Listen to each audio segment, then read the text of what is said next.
Lors de la pratique sexuelle entre un homme et une femme, il s'opère un transfert d'énergie dans le laboratoire sexuel durant la connexion des deux organes, l'organe sexuel masculin et l'organe sexuel féminin. Durant cette pratique donc, il s'opère un transfert d'énergie. Les atomes de la femme vont s'infiltrer à l'intérieur de l'homme et les atomes de l'homme vont s'infiltrer à l'intérieur de la femme. Comment? Dans le mélange des sécrétions physiologiques, le sperme chez l'homme et la cyprine chez la femme, il y aura donc un mélange des atomes, un transfert des atomes.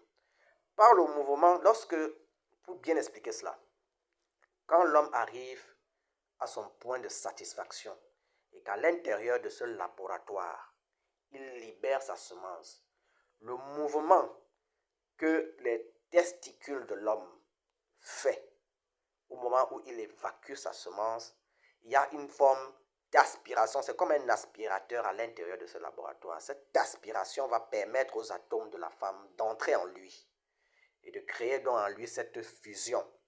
De la même manière, durant la sensation de plaisir que la femme ressent, les atomes qui vont être déposés vont s'infiltrer dans son organisme, dans sa structuration interne. Les atomes de l'homme déposés à travers sa semence vont s'infiltrer dans sa structuration interne spirituelle.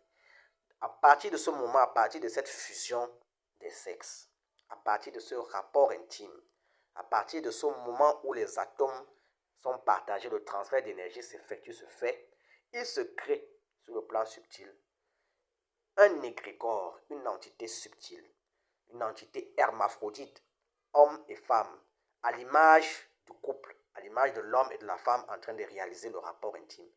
Cet égrégore va donc unir le couple sur le plan sexuel, sur le plan subtil, spirituel, émotionnel, psychologique, animique. C'est à partir de ce moment qu'on dira donc que l'homme et la femme ne font qu'une seule chair.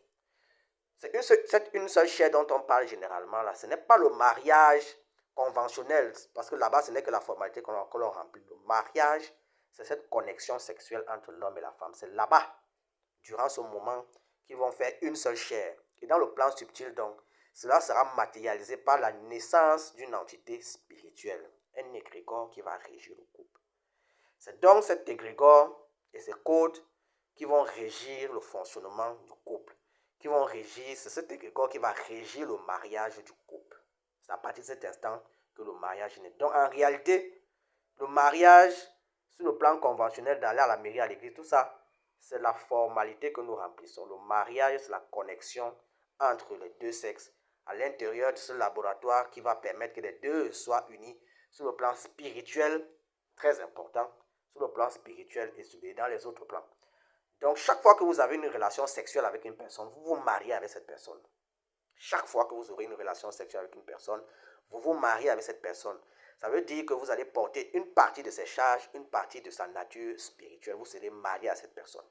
C'est pourquoi je le disais dans une de mes précédentes vidéos que le vagabondage sexuel est interdit. Parce que plus vous allez de personnes, de partenaire en partenaire, plus vous multipliez vos mariages et plus vous multipliez vos charges spirituelles. Donc, la connexion là qui se passe dans le laboratoire sexuel durant la phase d'amour entre le couple, entre les deux, crée donc ce transfert d'énergie. Ça fait que chacun des partenaires va avoir porté une partie de l'autre. Et à travers cette rigueur, lorsque l'un des partenaires donc va aller dehors, va tricher entre guillemets comme on dit, va se rendre coupable d'infidélité pour l'autre partenaire, s'il est un peu sensible, il va ressentir un choc interne qui va lui permettre de savoir qu'à l'instant, il y a une situation telle, il y a une situation d'infidélité, de déloyauté qui est en train de se produire. Et il arrive donc que pour le partenaire qui est encore un peu plus sensible, à travers les émanations de cet égrégore du couple qui gère dans les deux couples, il peut se coucher la nuit et voir un certain nombre de choses.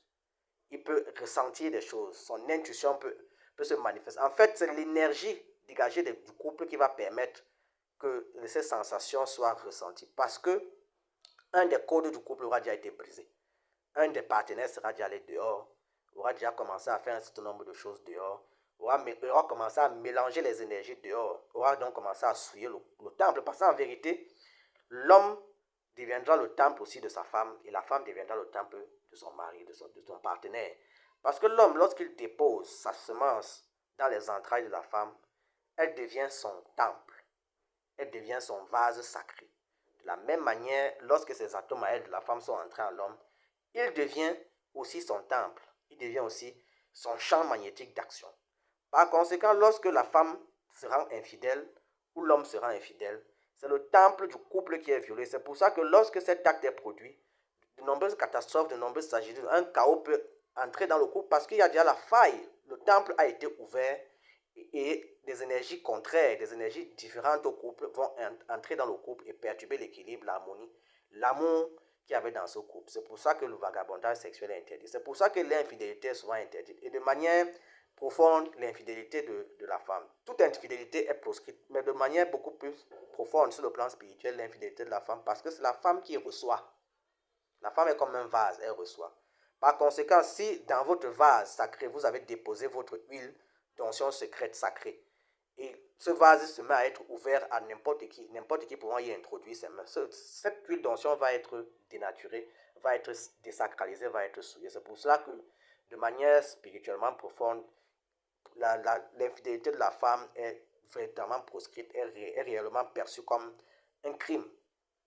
Donc, pour une personne, sachant qui est versée dans les arts de la haute spiritualité, qui maîtrise certains arcanes hermétiques, lorsque cette personne va dans le laboratoire de l'amour à travers la connexion des deux sexes et prononce durant cet acte certaines paroles, donc je ne reviendrai pas dans la profondeur ici, fait certaines choses, il crée certains codes dans l'égrégore du couple, de telle sorte que s'il arrive que la femme aille dehors et ouvre le temple à un kidam, à n'importe qui dehors, elle met cette personne en danger et elle-même se met en danger.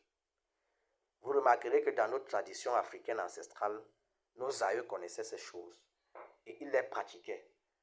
Ils le scellaient, ils codifiaient leur temple, qui était leur femme. Ils codifiaient leur vase sacré, de telle sorte que malheur à quiconque passait par là pour essayer d'entrer dans leur temple, pour essayer de se oindre avec leur huile sacrée, avec leur vase sacré. Cela subissait un certain nombre de choses dans l'univers qui leur était pénible de supporter. Donc vous comprenez qu'il y a un grand mystère, une grande profondeur spirituelle dans la pratique de l'intimité.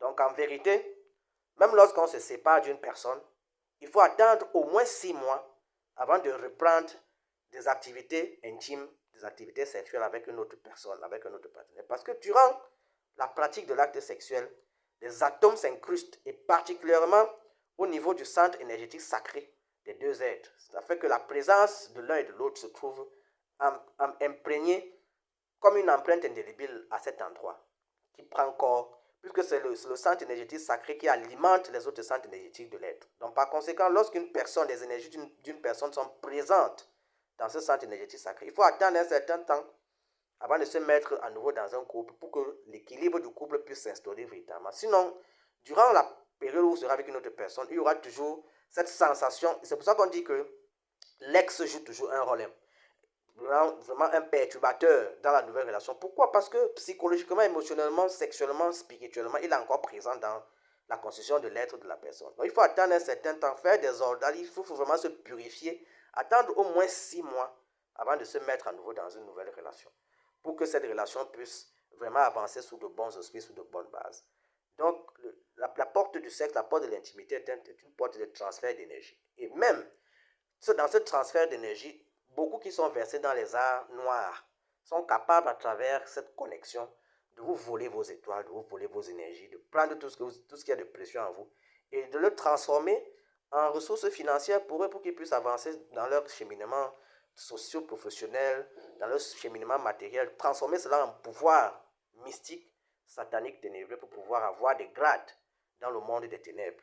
Vous devez savoir que dans le monde des ténèbres, il y a au moins 13 grades. Et donc, pour arriver au 13e grade, pour devenir un roi des enfers, il faut voler beaucoup d'énergie parce que les ténébreux n'ont pas d'énergie, ils sont obligés de voler, ils ne travaillent pas sur eux-mêmes. Ils ne font pas de travail sur la mort du surmoi, sur la mort de leur défaut, sur la dissolution de leur niveau. Donc ils sont obligés de voler comme des vampires des énergies aux autres. Et c'est par l'acte sexuel qu'il y a donc ce transfert d'énergie. Donc vous devez être très conséquent par rapport à votre énergie vitale, à votre énergie sexuelle. Vous devez être très conséquent par rapport à cela. Dans le transfert d'énergie, ce transfert d'énergie est véritablement constructeur lorsqu'il y a amour entre l'homme et la femme. Lorsque les deux, leurs pensées, leurs volontés, leurs actions, leurs émotions sont orientées vers la construction de leur couple, vers leur réussite commune, marcher ensemble. Mais lorsque l'un des partenaires commence à être infidèle sur le plan sexuel, je parle vraiment de l'infidélité sur le plan sexuel, lorsque la concrétisation des pensées conduit à la matérialisation sexuelle de l'acte avec une autre personne en dehors du couple qui a déjà commencé à être construit, alors les problèmes commencent à arriver. Et la personne qui se rend coupable de ce genre d'acte s'expose spirituellement et expose la personne avec laquelle elle est en train de faire, parce qu'elle ne sait pas comment, son partenaire aura codifié son temple. Elle ne sait pas comment son partenaire aura codifié son temple. Et ce dernier sera en droit, s'il demande à l'univers de lui rendre justice par rapport à l'acte qui a été commis, ce dernier sera en droit d'obtenir justice. Donc par conséquent, il est bon, lorsqu'on veut, si on ne se sent plus à l'aise dans un couple, par exemple, il est bon d'y mettre fin avant d'aller voir ailleurs. Ce genre d'acte crée généralement beaucoup de problèmes, de difficultés dans la construction, l'équilibre d'un être. Faites très attention.